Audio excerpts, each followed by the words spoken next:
Hello and welcome to another episode of the Mindset Breakthrough Show. Today's guest is Frankie Lee.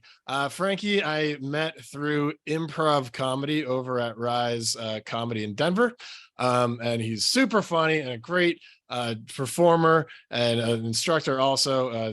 He's got great energy, so he's a lot of fun to watch on stage. And that's literally all I know about Frankie. So, I mean, if you want to give another kind of just tell people just a little bit general in background of who you are and whatnot before we dive in. Yeah, I'm Frankie Lee, performer, writer, teacher in Denver. Rise Comedy is like home base for all of that, and that's where I met you. And that's where we both create a lot of funny stuff. You are a hilarious, talented human being, so I was very excited to sit down and talk about this.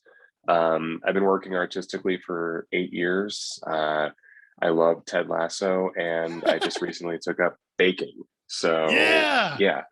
Okay. Yeah. Well, now I'm excited and I'm hungry. So, all right, that'll be another podcast for another day or a YouTube show. I keep, whatever. And so, yeah, let's dive in. So yours, sounded really cool because you talked about you've done EMDR, which I forget what it stands for, but it's kind of like all I know about it is a little light goes back and forth and you kind of look at it and think about experiences. And I've heard it's it can be very powerful for some people for handling past trauma kind of a thing. I've heard it's hit or miss, but when it hits, it fucking hits.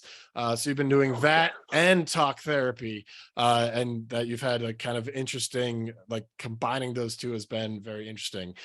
So that's about all the background I know. So let's dive into it. And how have those two things been helpful? Yeah, is it okay if I kind of take it back to where it started? Yes, does that make sense? Okay, great. So I would say I hit rock bottom at spring of 2019. I was in a really bad relationship. I was at the height of having an eating disorder. I had burned a couple of bridges artistically, and I was kind of spiraling out and I was not capable of helping myself during that time. And it took a couple of friends to kind of see what was going on in me. And there was one night they physically they took me to the emergency room and I got examined, and it was determined, it was you need to go back to therapy. And I had been a part of therapy when I was a teenager and just had a really bad taste in my mouth about it. And I was one of those jerks that was like, no, therapy doesn't work. I don't need this. I need to just get my big break and then I'll be fine, which is a load of crap.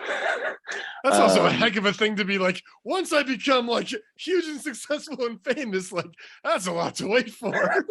No, God, no. So yeah, I contacted this place in Denver called People House because I didn't have insurance and I couldn't afford regular therapy. And People House in Denver is a great organization. They operate with counselors who are studying in their final degree programs to become a fully licensed practicing therapist. And it's a sliding scale. So I was able to pay as little as possible to make sure that I could have the care I needed. And my first session with my therapist, who is still my therapist, I followed her into private practice. I was an asshole. I was like, this doesn't work. You're not going to get to me. I'm going to figure this out. I'm okay. I was like every psycho person in a movie you see that throws stuff at walls. I was like, I'm not doing this. And I started recovery for an eating disorder and started talk therapy. And talk therapy was going really well for a while. And then I kind of plateaued and wasn't making any progress and just felt like I was kind of reiterating the same shit every day. And it was frustrating because I was like, I was feeling really triumphant too. I was like, oh my gosh, I'm breaking down all these things about myself. I'm getting diagnoses that are really helping me understand what is going on in here. And this is when my therapist had finished her training for EMDR therapy. And EMDR, I also forget what the acronym stands for, and that's bad because eye movement desensitization. Eye movement desensitization and reprogramming. There it is. Cool. Perfect. And I was like, what's that? And she kind of broke it down for me. And I said, that's terrifying. I'm gonna not do that. I've talked to one other person that did EMDR, and she was talking about like how she just like broke down crying and all this stuff. And I was like, that sounds great. She's like, no, it's horrible. Like, it was very beneficial, but also like not a fun experience to fucking relive trauma and all that kind of shit. Well, and I told her, I was like, I'm like, is it safe for me to like re-experience that kind of stuff? Because, once I got really like hardcore into therapy, I started studying like, how it affects your neurosystem and like the way that it manifests itself historically in your body. And she said, it is safe. She said, it's a lot. And you're going to experience a lot of things you thought you had overcome. And I said, well, I obviously haven't overcome them if they're still in there waiting. So I kind of put it out of my head, and then there's a comedian in Denver named Adam Caton Holland, and I read his book, and he at one point went to EMDR therapy and talked about it in his book, and to similar response too of like, this is horrifying, but I have shit to deal with, so I should probably do this. And so after I finished the book, I texted my therapist. I said, screw it, let's do it. I'm like, what's the worst that can happen? Like, I don't do well for a day or two or a week. And she said, just give yourself some time to prepare because it's a lot. Yeah. And there's different variations of doing it. There's like the light sensor one that a lot of people are accustomed to. We had these hand buzzers, which when she handed them to me, it felt like I was doing that thing that Scientologists do when they're ascending. That's the only explanation I have for it. That's a whole nother conversation. Whole nother conversation. And she handed them to me, and I was like, all right, let's do it. And so like normal sessions are 50 minutes, and most people only process in EMDR for about 30 to 40 minutes. I wound up processing for 80 minutes. So I was in this. What does that mean exactly? Is that like kind of like reliving traumatic moments while like still in the present moment, or like what does that mean exactly? Pretty much. So when you're holding the little hand things and they're buzzing in your hand, your eyes are closed and you're kind of, my therapist guided me down this path of like, okay, where's your safe space? Establish where that is first.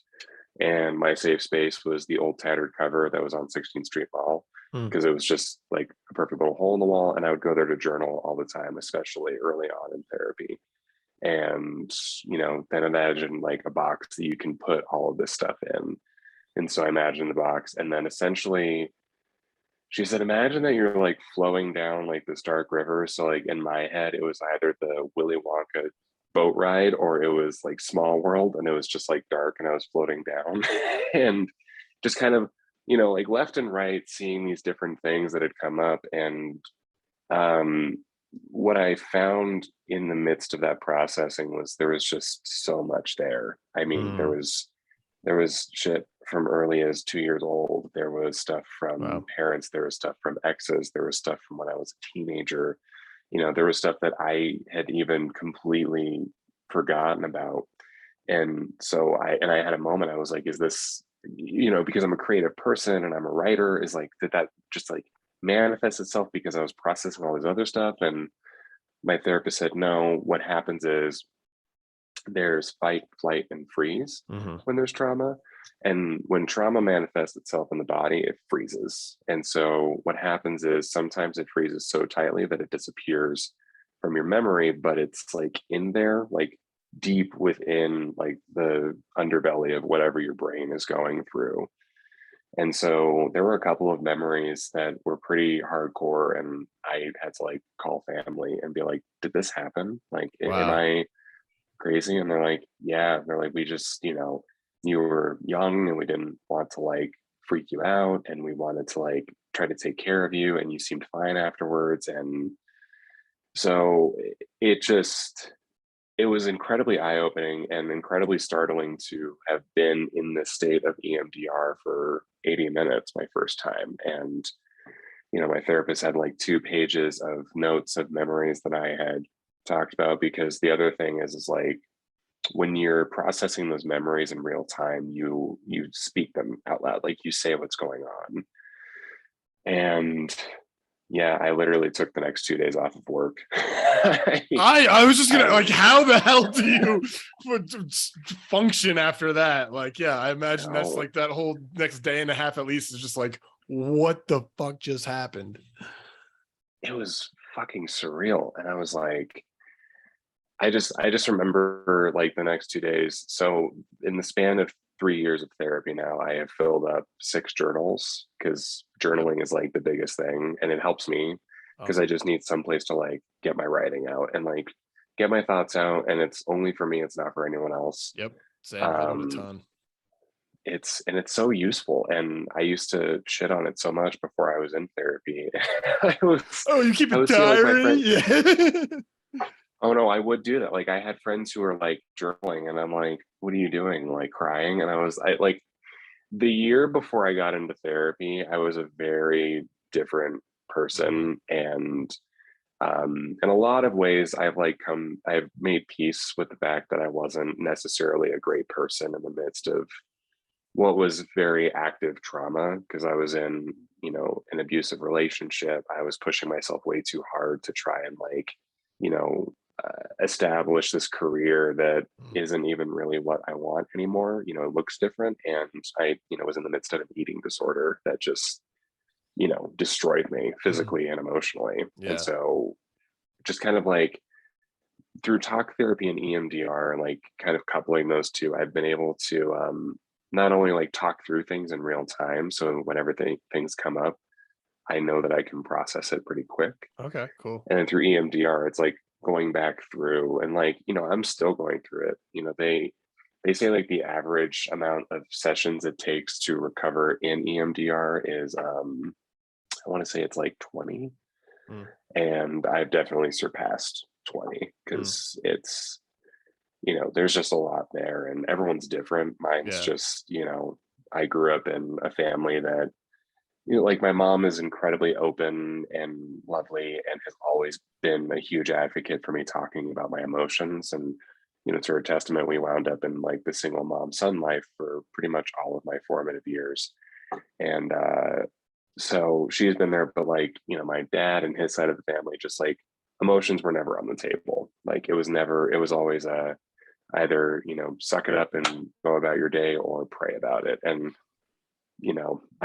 I wound up just like escaping into video games and movies and comedy. I mean, Yeah. comedy was like my first like real life escape from, the shit that was going on in here. Cause I'm like, oh my God, I can go and, be funny and like make people laugh and like create these characters that aren't me. And, and then I started taking improv classes that are like, well, some of your best characters come from yourself. And I'm like, shit, now I have to deal with it. This sadness is coming out one way or another. Now I gotta figure out. Nice. Yeah. So like, so kind of, yeah. What like you took 2 days off work after the EMDR, and like then what? Like, what do you do with it? Was it kind of like, did those traumatic things like kind of resolve? Did you have to like talk about them all with the talk therapy later? Like, what kind of happened next? Yeah, so this was when I was still going to therapy once a week. And that week I had called my therapist and asked for another session, and that was a very like tearful session because I was coming to terms with a lot of stuff that, Yeah. I didn't realize were still in there and present. And I mean, the one that was most recent was like the abusive relationship I had gotten out Mm. of, in spring of 2019. I mean, I've dealt with that in like a previous relationship before that, like through EMDR. Like that's the huge thing that EMDR has done for me is like I can actually talk about it. Oh Like wow. I couldn't talk about my Yeah. ex before. Wow. Like it was so hard, and it was fearful too because like this guy that I was with was just the worst. Um and anytime I tried to talk about it before EMDR, I would start to trauma respond because that's the thing about EMDR is when you reprocess, you're then able to have these memories and experience them internally in real time and not have it have the same effect. Yeah. So that way your body can essentially move on. Yeah. Because my body wasn't moving on for years, and it manifested itself in, continually seeking bad relationships and continually seeking validation where I didn't need it, and, being horrible and harmful to myself.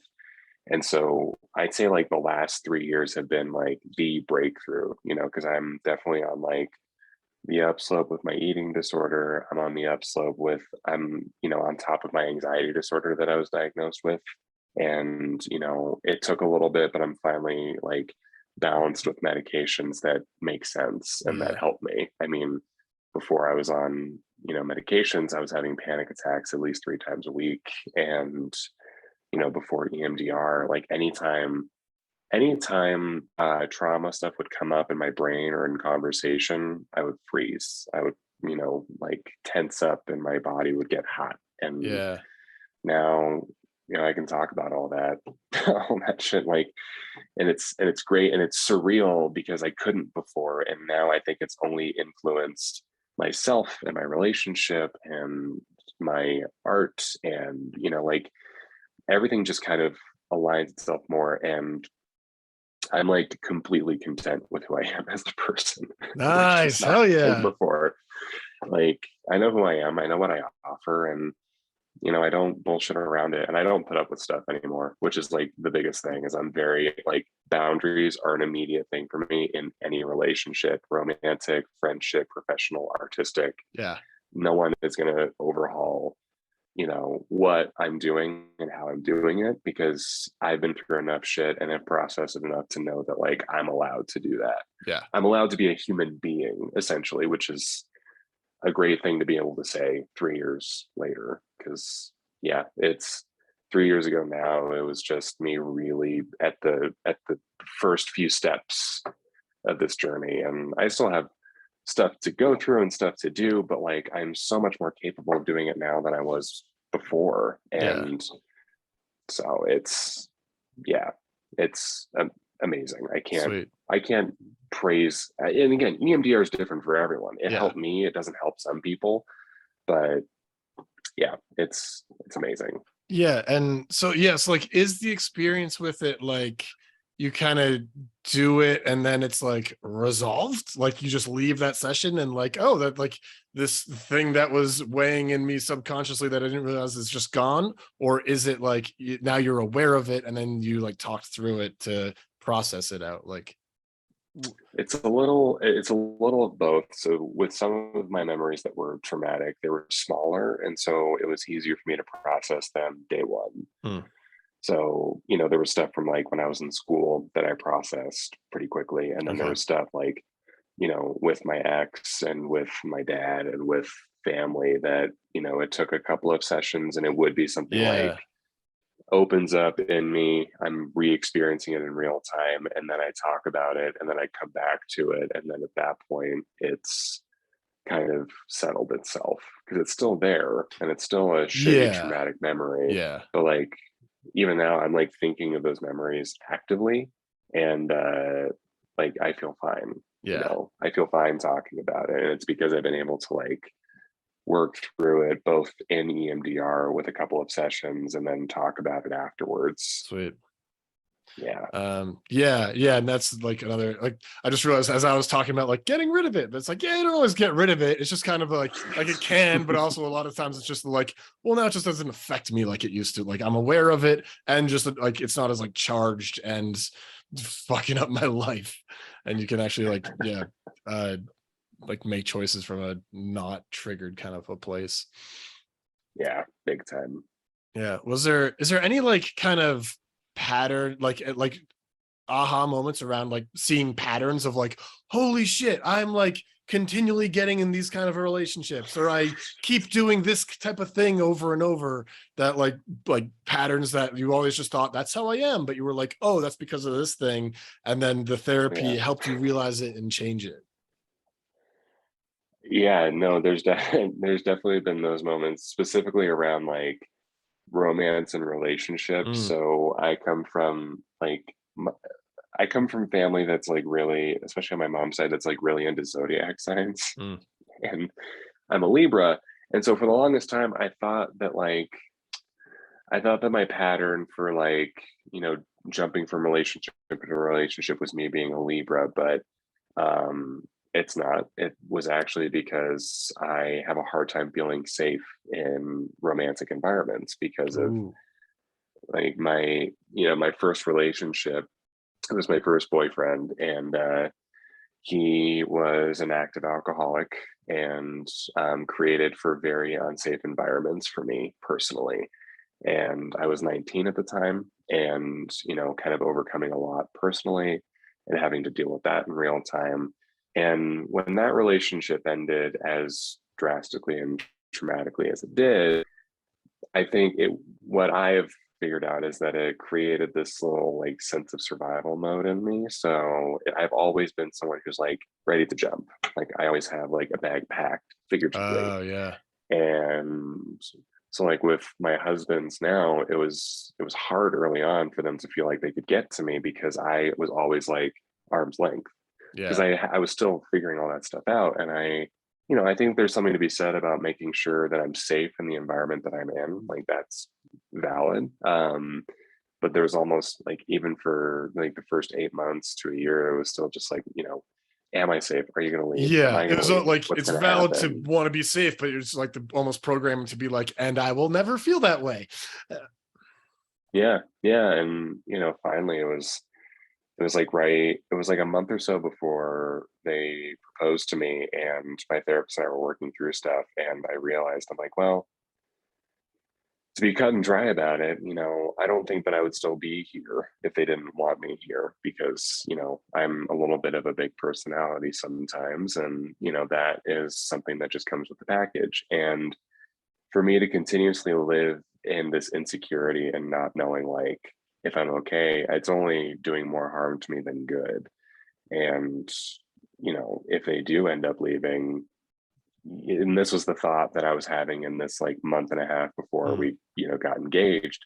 I was like, if they do end up leaving, that's life. We're human beings, yeah. and I can't control that. And that's the other thing is like the biggest thing that I found out about myself through therapy is like my sense of control and having a little bit of a control freak nature about myself. Okay.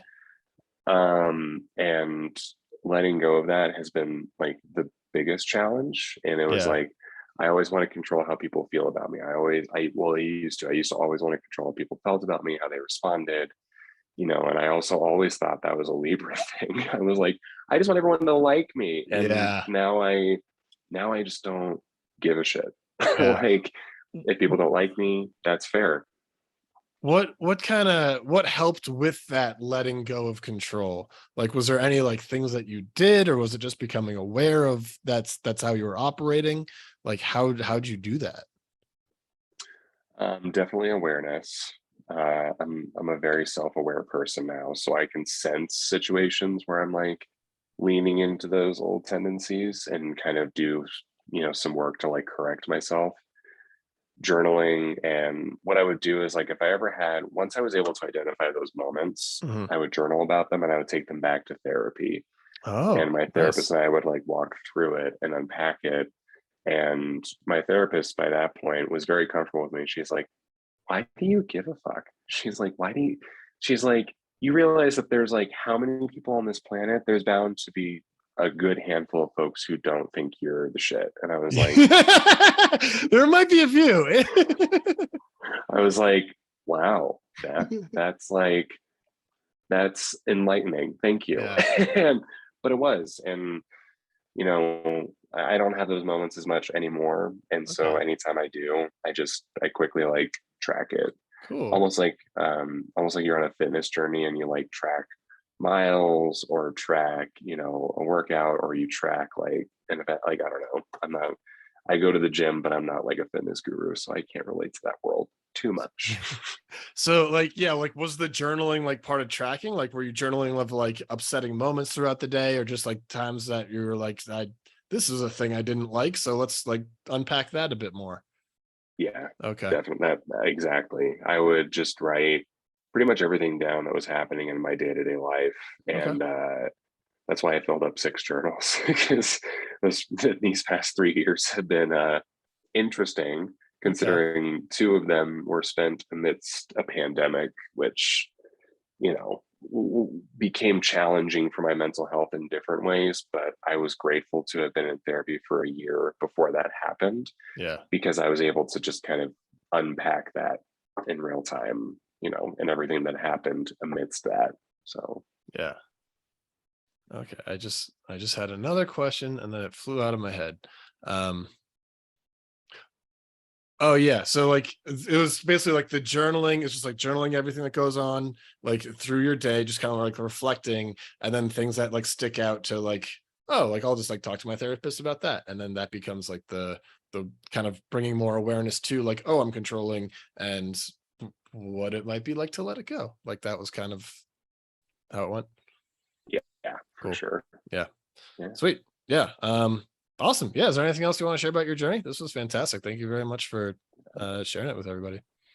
No, I appreciate stuff like this, because I think if there were a good handful of positives, believe it or not, that came out of the pandemic, and chief among those was how much care and attention people put towards their mental health now, because Yeah. it felt like just trying to be a champion, especially like, in the gay community, of like talking about mental health and like being open about, eating disorders and anxiety and what that means for how you interact with the world. Like, people really take it seriously now, and I think that that's just Yeah. it's amazing to see that.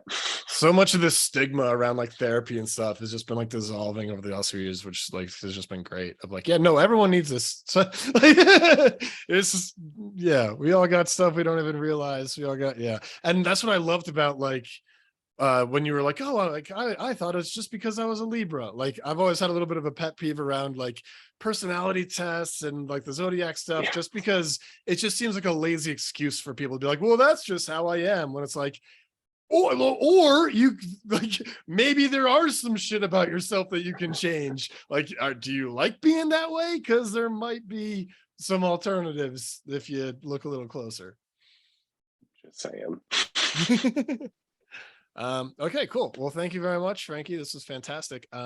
If people watch this and they're like, Frankie's amazing, how do I see more Frankie? Do you have like websites or, and like if I find you on Facebook, how do people get into Frankie land?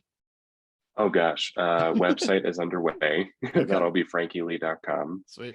um it's Facebook, Frankie Lee Freeman, and Instagram at Harry_princess with 3 S's, because 2 S's was taken, so I took the 3rd S. Awesome. So there's that. And also, if anyone's in Denver, swing on by and Raz Comedy and see one of us might be on stage. So that could be cool. Do it. Cool. All right. And if you want to catch more mindset breakthrough shows, you can hop on my list at mccarthy mindsetcoaching.com/join. I'm looking to do these every week. So that's the thing. Okay. That's all. Bye. Bye.